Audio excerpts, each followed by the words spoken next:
Did you really think that talking to your therapist about why you're not good enough is actually going to suddenly make you feel good enough?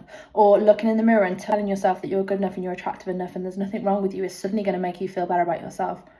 Or journaling about why you're good enough is suddenly going to make you believe that you are? No, don't think so. Because it doesn't. A belief is that deeply rooted and that strong that simply talking about it won't break it. Now, here's what you need to know, and I'm going to tell you exactly how limiting beliefs are formed so you can actually understand what is going on in your mind rather than just talking about your problems. And what do we do if we talk about them? We see them, because what you look for, you will find. So when you were younger, let's just say you were 7 years old.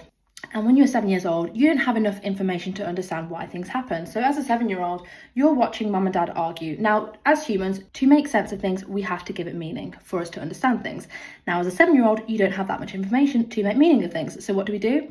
We make everything mean something about us. That is a downfall of being a human. So mum and dad are arguing in front of you at 7 years old, and you make this thing called a limiting decision. And this is where you subconsciously decide that the reason why mum and dad are arguing is your fault, and therefore you're not good enough. Because as a 7-year-old, you don't go, oh, mum and dad are arguing because they've had a really bad day at work and they're just a bit stressed and, parents argue and that's just what they do. Nothing to do with me. No, you make it mean something about you. You take on that limiting belief. That limiting belief gets stored within you subconsciously.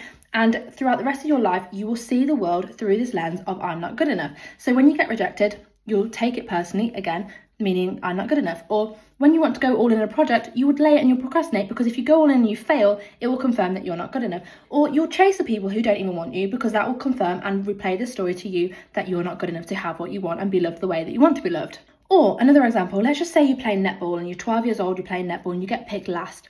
As a 12-year-old, you don't go, oh, I got picked last because I'm not that passionate about netball. I don't really care, not that good about it, and it just is what it is. It's a sport. It won't matter in 10 years. You don't think like that. You go because as humans, we want to feel a sense of belonging and acceptance, deep human need. You go, I got picked last because they don't like me, and I'm not liked because if I was liked, I would have got picked first.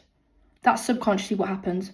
So you take on this belief that I'm not liked, and now for the rest of your life you become a people pleaser because you subconsciously believe deep down that you're not liked and you have to please other people and be someone you're not to be liked. So your limiting beliefs are running the show and you think that talking about them is going to break them. If you seriously want to break your limiting beliefs and do the deep subconscious work through visualization, which is what I do with every single one of my clients, then you can just comment the word belief below because it's actually time you break the belief and not just talk about them.